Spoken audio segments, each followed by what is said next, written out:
பாடுவோம். அர்ச்சனை மலராக ஆலயத்தில் வருகின்றோம். ஆனந்தமாய் புகழ் கீதம் என்றும் பாடுவோம். அர்ப்பணித்து வாழ்ந்திட அன்பரும் வளர்ந்திட ஆசையோடு அருள் வேண்டி பணிகின்றோம். அர்ப்பணித்து வாழ்ந்திட அன்பரும் வளர்ந்திட ஆசையோடு அருள் வேண்டி பணிகின்றோம். அர்ச்சனை மலராக ஆலயத்தில் வருகின்றோம். ஆனந்தமாய் புகழ் கீதம் என்றும் பாடுவோம்.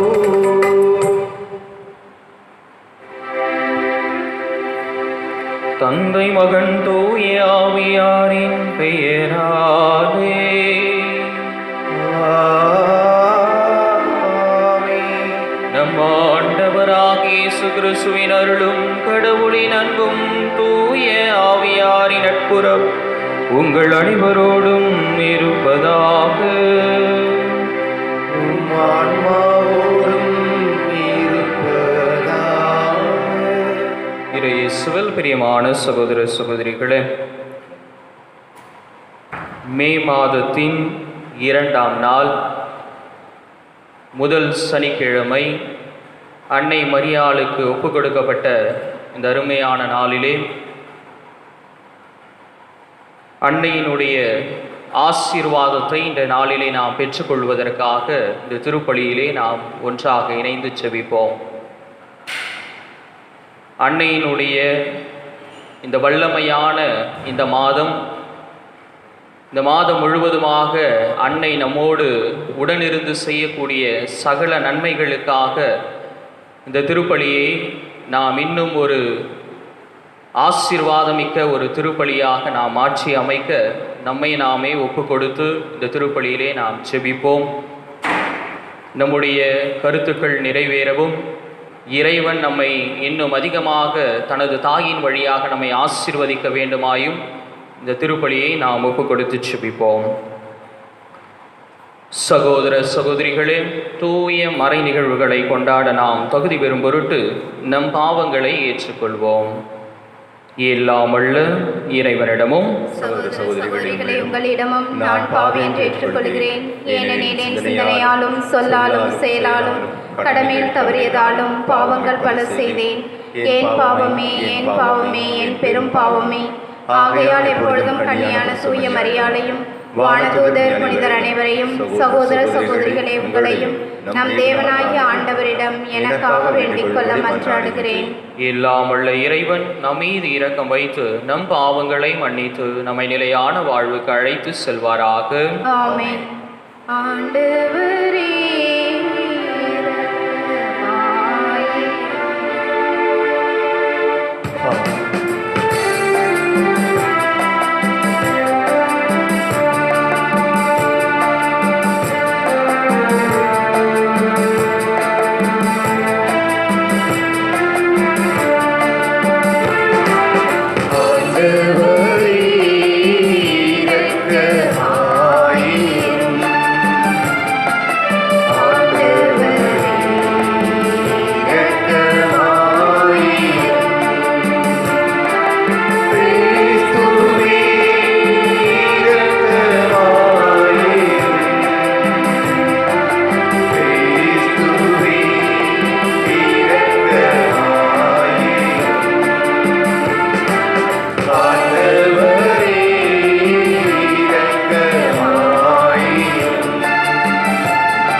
இறைவாவும் திருமகனும் எங்கள் ஆண்டவருமாகிய இயேசு கிறிஸ்துவின் உயிர்ப்பால் உலகம் பேரின்பம் கொள்ள திருவுளம் கொண்டீரே. அதனால் அவரை பெற்றெடுத்த கன்னிமரியா வழியாக முடிவில்லா வாழ்வின் மகிழ்ச்சியை நாங்கள் பெற்றுக்கொள்ள அருள் புரிவீராக. உமோடு தூய ஆவியாரின் ஒன்றிப்பில் இறைவனாய் என்றென்றும் வாழ்ந்து ஆட்சி செய்கின்ற எங்கள் ஆண்டவரும் உம் திருமகனும் ஆகிய இயேசு கிறிஸ்து வழியாக உம்மை மன்றாடுகின்றோம்.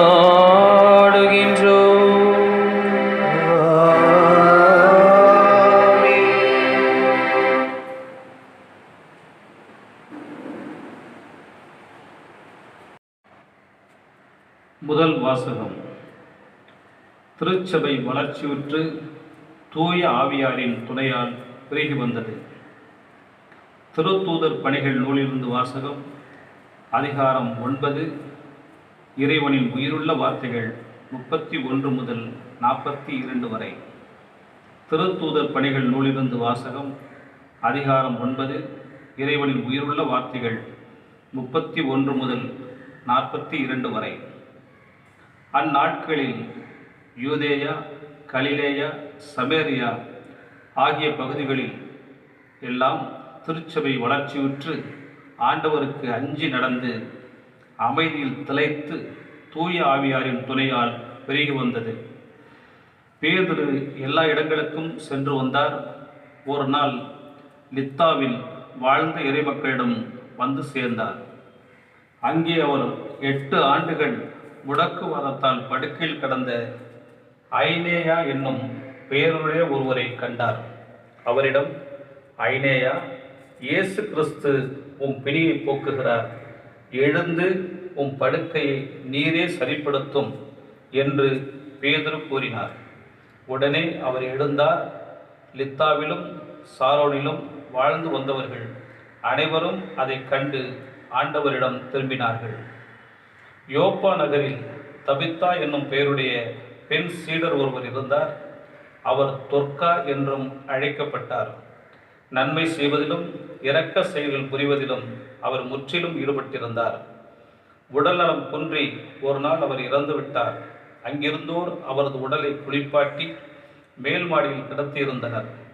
யோப்பாவிற்கு அருகிலுள்ள லித்தாவுக்கு பேதுரு வந்திருப்பதை சீடர்கள் கேள்விப்பட்டு இருவரை அவரிடம் அனுப்பி, எங்களிடம் உடனே வாருங்கள் என்று கெஞ்சி கேட்டார்கள்.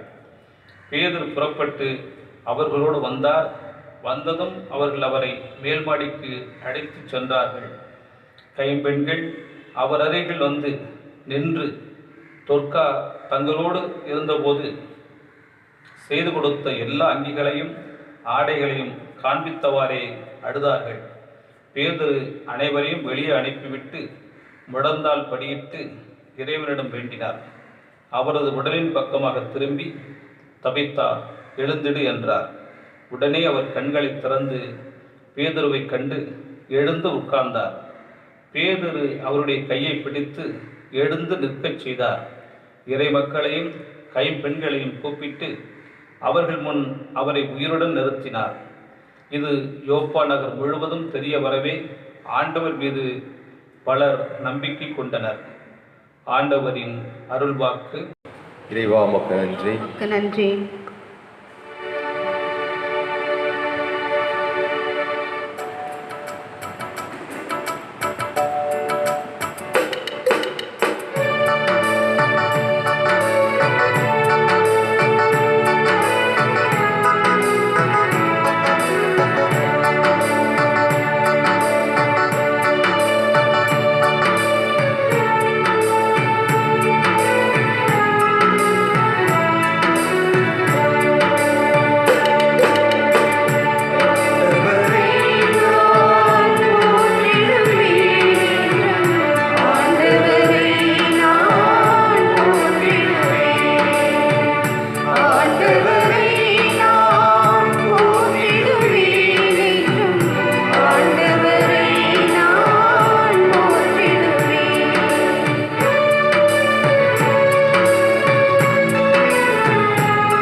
யோவான் எழுதிய தூய நற்செய்தியிலிருந்து வாசகம்.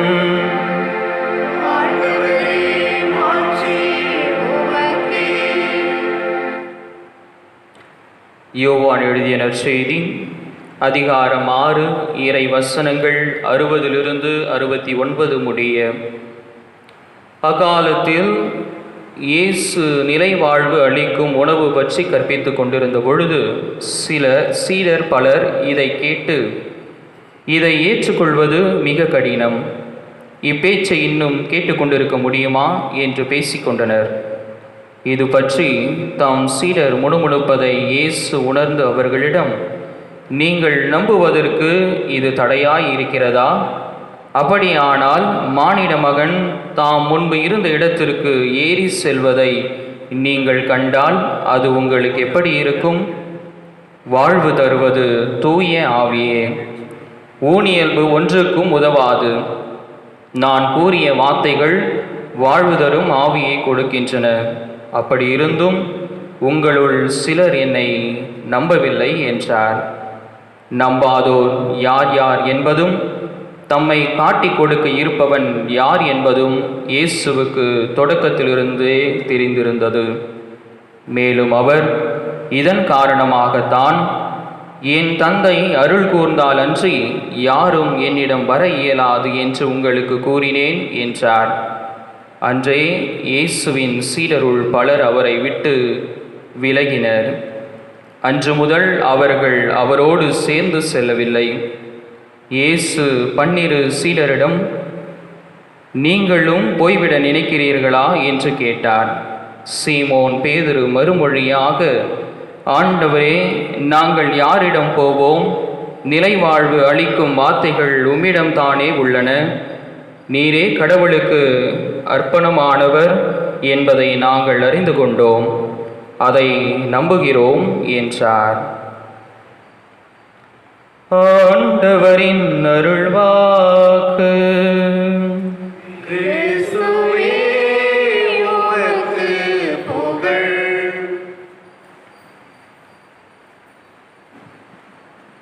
இறை இயேசுவில் பிரியமான சகோதர சகோதரிகளே,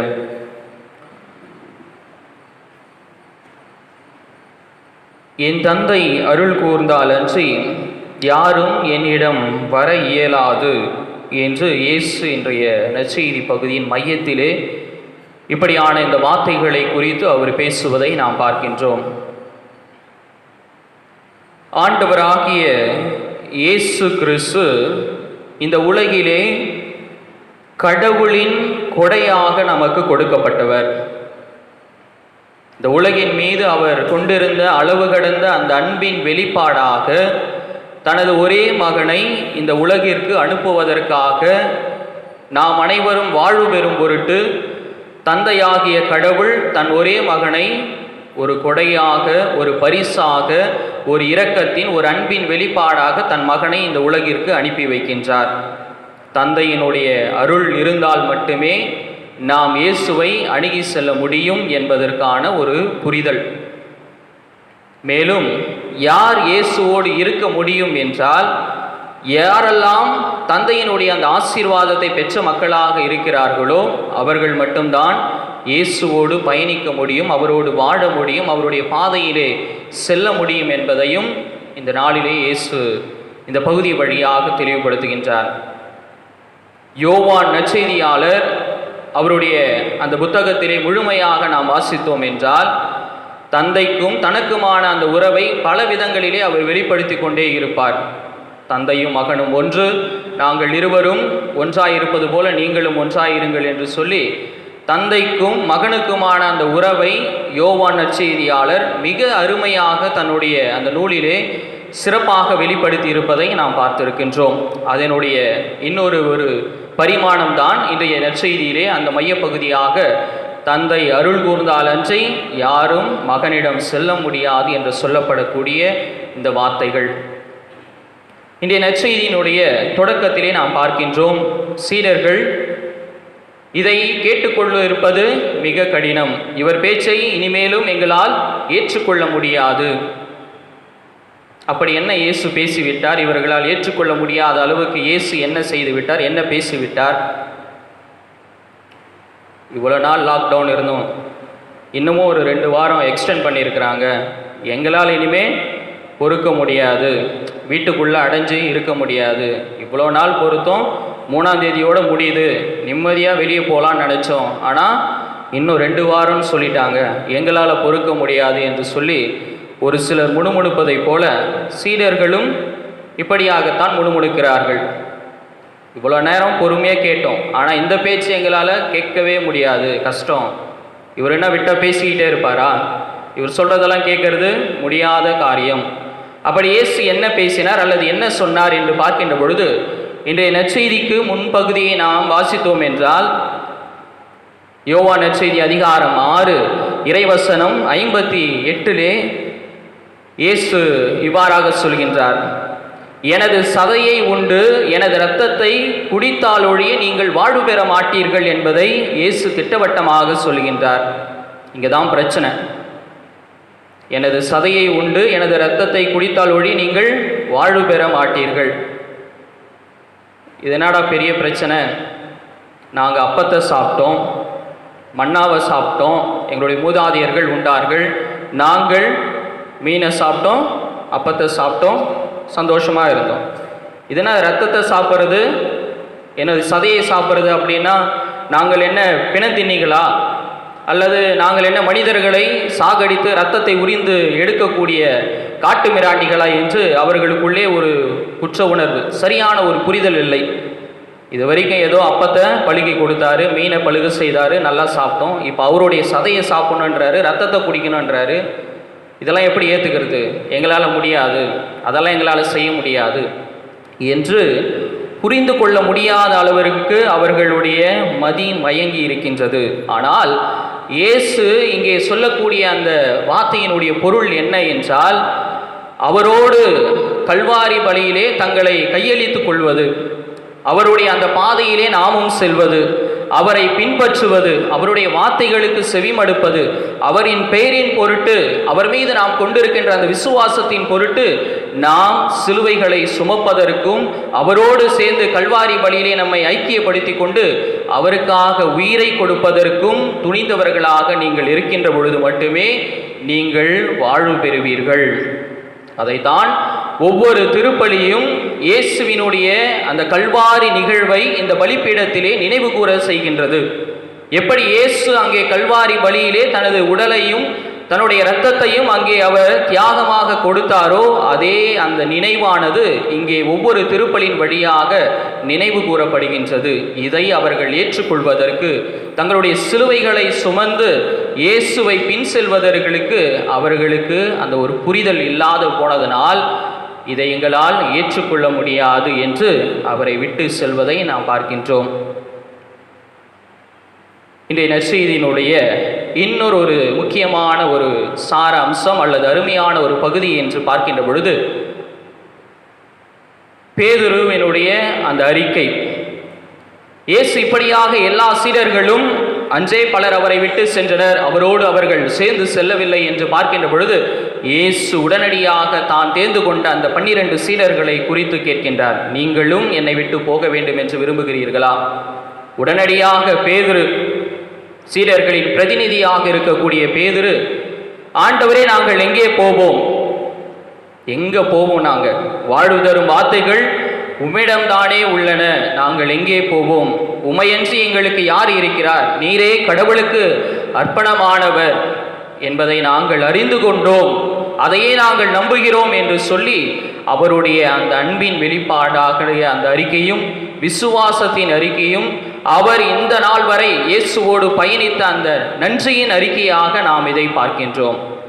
கிறிஸ்துவில் பிரியமான சகோதர சகோதரிகளே, மாதத்தின் முதல் சனிக்கிழமை அன்னை மரியாளுக்கு ஒப்பு கொடுக்கப்பட்ட இந்த நாளிலே அன்னை மரியாள் ஆண்டவருடைய அந்த ஆசீரை பெற்றவளாக இருக்கின்றார்.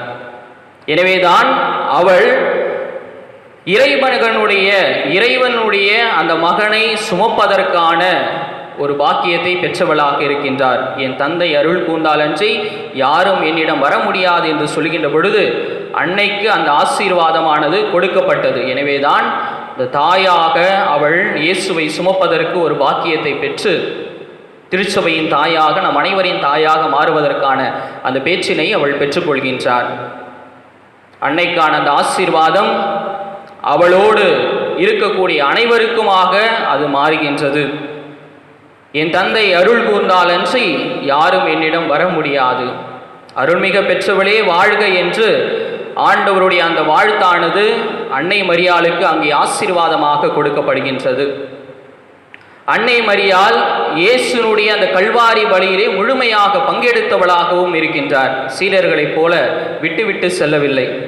தனது மகனை பேய் பிடித்தவன் இப்படியாக பலரிடம் சுற்றி திரிகின்றான், மதிமயங்கி போயிருக்கிறான் என்று பலர் இப்படி அப்படி என்று பேசினாலும் இயேசுவை விட்டு செல்லவில்லை.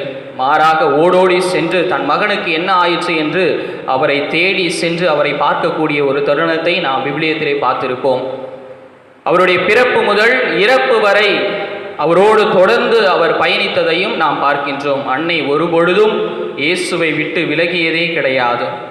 அவர்தான் உண்மையான ஒரு சீடத்தியாக இயேசுவோடு தொடர்ந்து பயணித்தவளாக இருக்கின்றார்.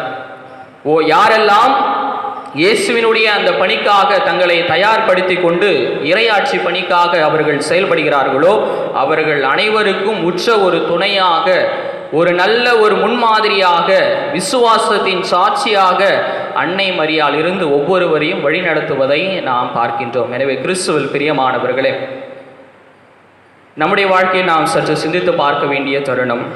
நம்முடைய வாழ்க்கையிலே எதையெல்லாம் நாம் இறைவனிடமிருந்து புரிந்து கொள்வதற்கு நமது இதயங்கள் கடினப்படுகின்றன. பலர் சொல்வது உண்மைதான். எனக்கு இயேசுவை பிடிக்கும், இயேசு நன்றாக போதித்தார், இயேசு நன்றாக புதுமைகள் செய்தார், இயேசு நன்றாக அற்புதங்கள் செய்தார், இயேசு மக்கள் மீது இரக்கம் கொண்டார், அனைத்தையும் செய்தார், இயேசு எனக்கு பிடிக்கும், இயேசுவை நான் விசுவசிக்கிறேன். ஆனால் என்னுடைய பிரச்சனை அவர் சொன்னது போன்று எனது வாழ்க்கையை மாற்றிக்கொள்வது கடினம். அவர் போதித்து சென்று விட்டார், ஆனால் என்னால் அதை பின்பற்றுவதோ எனக்கு மிக கடினமாக இருக்கிறது, இதுக்கு மேலும் என்னால் ஏற்றுக்கொள்ள முடியாது என்று சொல்லக்கூடிய மனிதர்களை நாம் பார்த்திருப்போம். அல்லது நாமே பல நேரங்களில் அதை செயல்படுத்துவதற்கு தவறியிருப்போம்.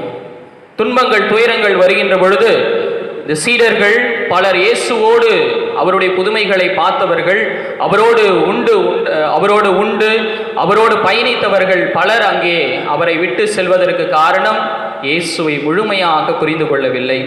அவரை வெறுமனே பார்த்தார்கள். அவர் ஒரு புதுமை செய்பவர், நமக்கான காரியங்கள், நமக்கு தேவைகளை பூர்த்தி செய்வார், அதை மட்டும் செய்துவிட்டு போகிவிட வேண்டும், வேறு எதுவும் நம்மிடமிருந்து எதிர்பார்க்கக்கூடாது என்று நினைக்கக்கூடிய மனிதர்களாகவும் ஒரு சில நேரங்களில் நாம் என்னுடைய தேவைகளை மட்டும் இறைவன் பூர்த்தி செய்தால் போதும், எனது குடும்பம், எனது வாழ்க்கை, எனது உடல் நலம் இவற்றை மட்டும் இயேசு சரி செய்தால் போதும், அதற்கு மேலாக நான் அவருக்காக எதையும் செய்ய மாட்டேன், அவரோடு சேர்ந்து இந்த துன்பங்களிலே நானும் பயணிக்க மாட்டேன் என்று சொல்லி அவரை விட்டு விலகி செல்லக்கூடியவர்களாக நாம் இருந்திருப்போம். எனவே கிறிஸ்துவில் பிரியமானவர்களே, இன்றைய நாளிலே புனித பேதுருவை போலவும் அன்னை மரியாளை போலவும் ஆண்டவரோடு நாம் ஒன்றித்து பயணிக்க வேண்டும். வாழ்வதரும் வார்த்தைகள் உம்மிடத்தானே உள்ளன, நாங்கள் யாரிடம் போவோம்? எப்படிப்பட்ட சூழ்நிலைகள் வந்தாலும், கஷ்டங்கள் வந்தாலும், பல நோய் நொடிகள் வந்தாலும் ஆண்டவரை உம்மை அன்றி வேறு யாரிடமும் நாங்கள் செல்ல மாட்டோம் என்று அந்த உண்மையான விசுவாசத்தை நாம் கொண்டிருக்க வேண்டும். அன்னை மரியாள் இதோ ஆண்டவருடைய அடிமை என்று சொல்லி தனது வாழ்நாள் முழுவதும் இறைவனுக்காக கையளித்த அந்த அன்னையினுடைய அந்த ஆசீர்வாதத்தை பெற்ற மக்களாக நாமும் இருக்க வேண்டும் என்றால் நம்முடைய வாழ்க்கையை இறைவனுக்கு ஏற்றதொரு முன்மாதிரியாக மாற்றிக்கொள்ள வேண்டும்.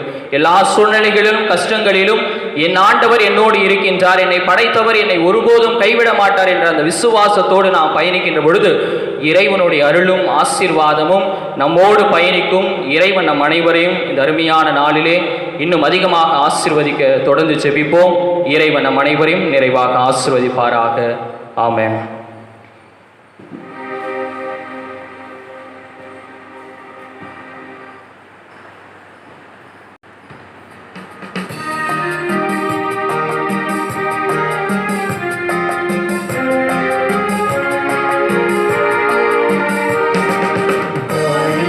தம்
சகோதர சகோதரிகளே, என்னுடையது முழுதுமான இவ்வழி எல்லாம் உள்ள தந்தையாகிய இறைவனுக்கு ஏற்றதாகும்படி மன்றாடுங்கள்.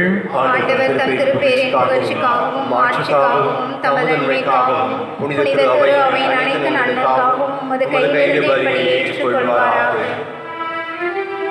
தூயவரான தந்தையே, புனித கன்னி மரியாவின் நினைவு கொண்டாட்டத்தில் பேரின்பத்துடன் உமக்கு அளிக்கும் எங்கள் தாழ்மையின் காணிக்கையை ஏற்றருளும். கிறிஸ்துவின் பலியோடு இணைக்க பெற்ற நாங்கள் இவ்வுலக ஆறுதலையும் நிலையான மீட்பையும் பெற்றுக்கொள்ள அருள் புரிவீராக. எங்கள் ஆண்டவராகி கிறிஸ்து வழியாக உம்மை மன்றாடுகின்றோம்.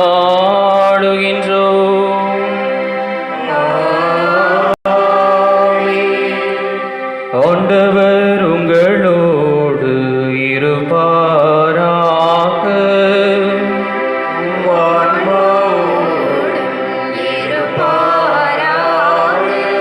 இதயங்களை மேலே எழுப்புங்கள்.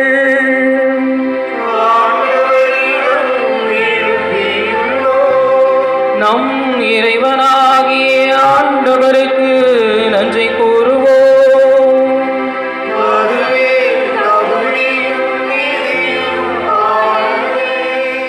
ஆண்டவரே, தூயவரான தந்தையே, என்றுமுள்ள எல்லாம் உள்ள இறைவாம், என்னாலும் இவ்விடத்திலும் நாங்கள் உமக்கு நன்றி செலுத்துவதும் இப்பொழுதும் கன்னியான புனித மரியாவின் வணக்க நாளில் நாங்கள் உம்மை போற்றி புகழ்ந்து மாட்சிப்படுத்துவதும் மெய்யாகவே தகுதியும் நீதியுமாகும் எங்கள் கடமை மீட்புக்குரிய செயலும் ஆகும்.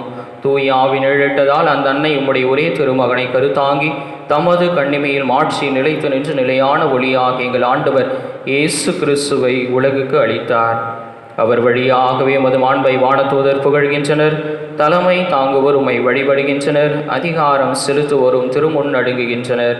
வானங்களும் அவற்றில் உள்ள ஆற்றல்களும் சிராபீன்களும் ஒன்று கூடி அக்களித்து கொண்டாடுகின்றனர்.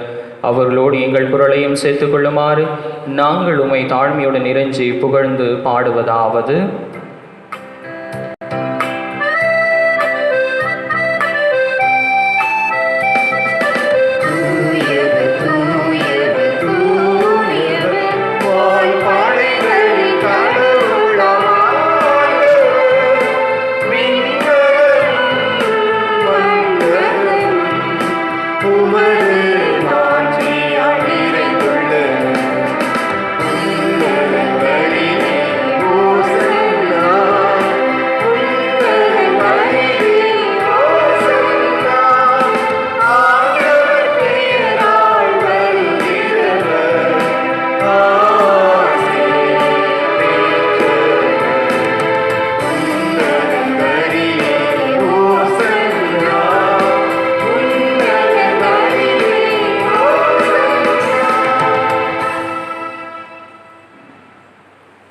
ஆண்டவரே, நீர் மெய்யாகவே தூயவர், தூய்மை அனைத்திற்கும் போற்று. ஆகவே உம்முடைய ஆவியை பொழிந்து இக்காணிக்கைகளை தூய்மைப்படுத்துமை வேண்டுகிறோம். இவ்வாறு எங்கள் ஆண்டவர் இயேசு கிறிஸ்துவின் உடலும் இரத்தமுமாக எங்களுக்கு இவை மாறுவனவாக. அவர் பாடுபட உளம் கனிந்து தம்மை கையளித்த போது அப்பத்தை எடுத்து நன்றி செலுத்தி அதை பிட்டு தம் சீடர்களுக்கு அளித்து அவர் கூறியதாவது: அனைவரும் இதிலிருந்து பெற்று உண்ணுங்கள், ஏனெனில் இது உங்களுக்காக கையளிக்கப்படும் என் உடல்.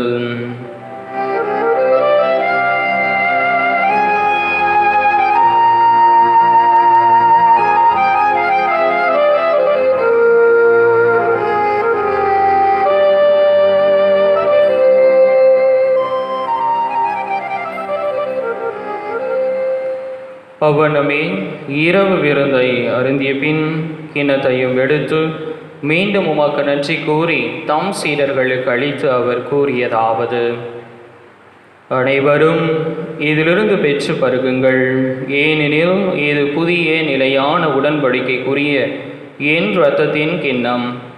இது பாவ மன்னிப்புக்கென்று உங்களுக்காகவும் பலருக்காகவும் சிந்தப்படும். இதை என் நினைவாக செய்யுங்கள்.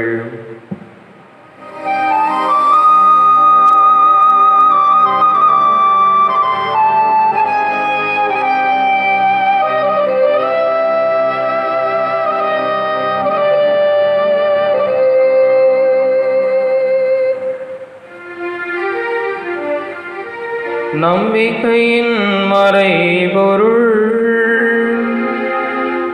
அல்லேலூயா, அல்லேலூயா, அல்லேலூயா, அல்லேலூயா, அல்லேலூயா,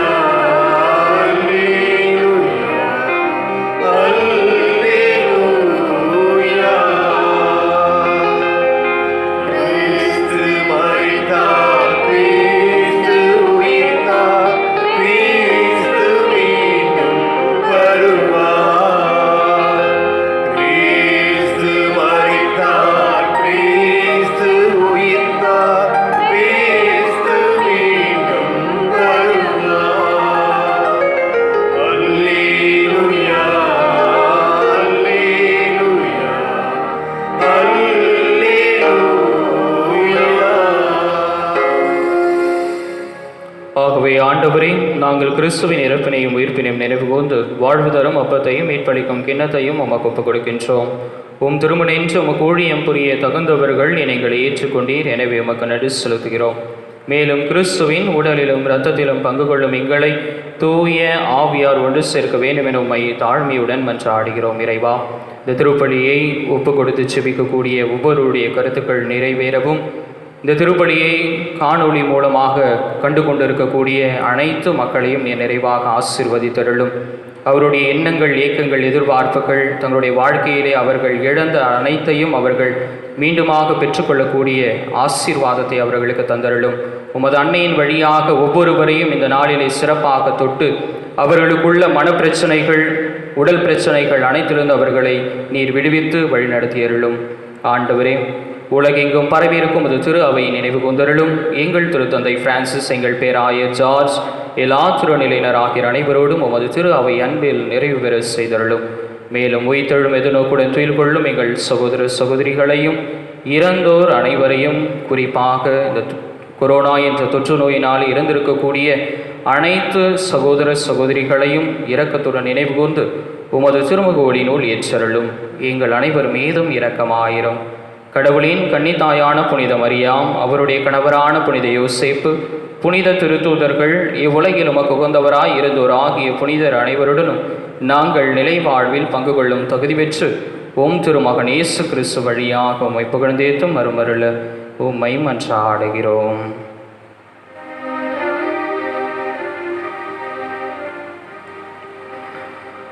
இவர் வழியாக, இவரோடு, இவரின் எல்லாம் வல்ல இறைவனாகிய தந்தையே, தூய ஆவியாரின் ஒன்றிப்பில் எல்லா புகழும் ஆட்சியும் என்றென்றும் உமக்கு உரியதே.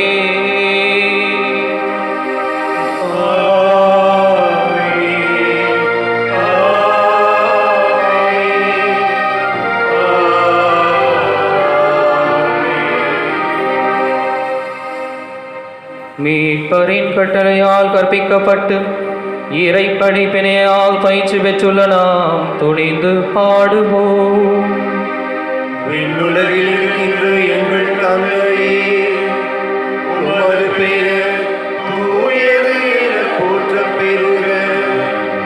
உமது ஆட்சி வருக. உமது திருவுளம் விண்ணுலகில் நிறைவேறுவது போல மண்ணுலகிலும் நிறைவேறுக. அன்றாட உணவை இன்று எங்களுக்கு தாரும். எங்களுக்கு எதிராக குற்றம் செய்வோரை நாங்கள் மன்னிப்பது போல எங்கள் குற்றங்களை மன்னியும். எங்களை சோதனைக்கு உட்படுத்தாதேயும். தீமையிலிருந்து எங்களை விடுவித்தருளும். ஆண்டவரே, தீமை அனைத்திருந்தும் எங்களை விடுவித்து எங்கள் வாழ்நாளில் அமைதி கனிவுடன் அருளுமை மன்றாடுகின்றோம். உமது இரக்கத்தின் உதவியால் நாங்கள் பாவத்திலிருந்து எப்பொழுதும் விடுதலை பெற்று யாதொரு கலக்கமும் இன்றி நலமாயிருப்போமாக.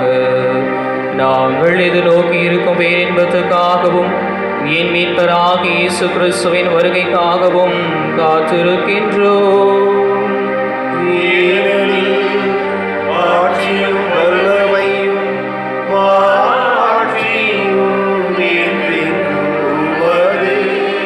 ஆண்டவராகிய இயேசு கிறிஸ்துவே, அமைதியை உங்களுக்கு விட்டு சொல்கிறேன், என் அமைதியை உங்களுக்கு அளிக்கிறேன் என்றும் திருத்தூதர்களுக்கு மொழிந்தீரே. எங்கள் பாவங்களை பாராமல் உமது திரு அவையின் நம்பிக்கையை கண்ணோக்கி உமது திருவுளத்திற்கு ஏற்பதற்கு அமைதியும் ஒற்றுமையும் அளித்தருள்வீராக. என்றென்றும் வாழ்ந்து ஆட்சி செய்கின்றவர் நீரே.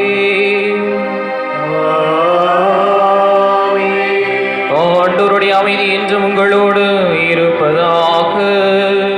உம் ஆன்மாவோடும் இருப்பதாக. ஒருவருக்கொருவர் கிறிஸ்து தரும் அமைதியை மகிழ்ச்சியோடு பகிர்ந்து கொள்வோம். உலகின் பாவங்களை போக்கும் இறைவன் செம்மறியே, செம்மறியே, எங்கள் மேல் இரக்கமாயிரும். உலகின் பாவங்களை போக்கும் இறைவன் செம்மறியே, எங்கள் மேல் இரக்கமாயிரும். உலகின் பாவங்களை போக்கும் இறைவன் செம்மறியே, எங்களுக்கு அமைதி அளித்தருளும்.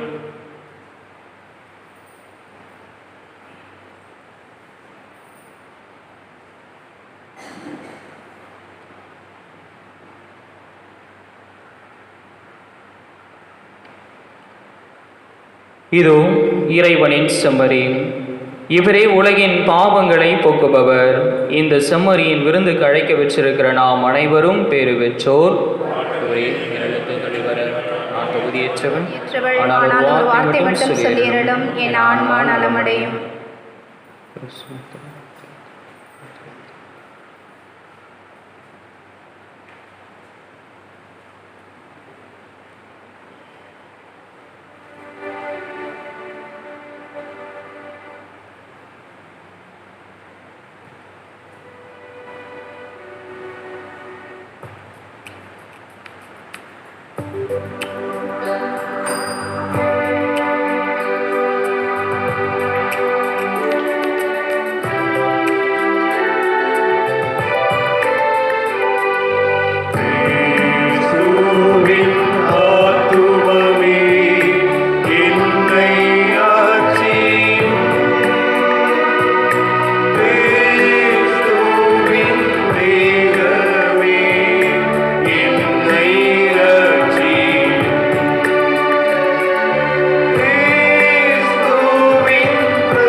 நன்றியோடு மன்றாடுவோமாக. ஆண்டவரே, பாஸ்கா அருள் அடையாளத்தால் ஊற்றம் பெற்றுள்ள நாங்கள் உம்மை வேண்டுகின்றோம்.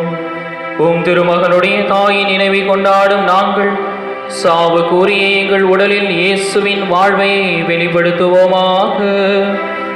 எங்கள் ஆண்டவராகிய கிறிஸ்து வழியாக உம்மை மன்றாடுகின்றோம்.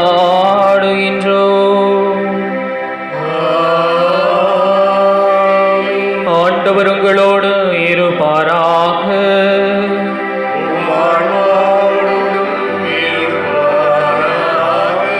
எல்லாம் உள்ள இறைவன் தந்தை, மகன், தூய ஆவியார் உங்கள் அனைவரையும் ஆசீர்வதிப்பாராக.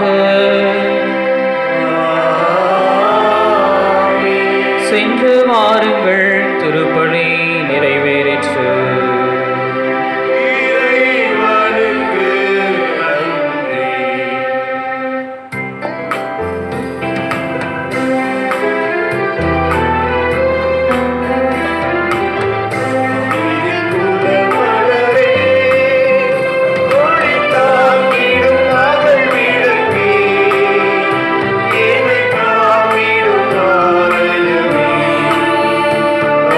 சுரந்திடும்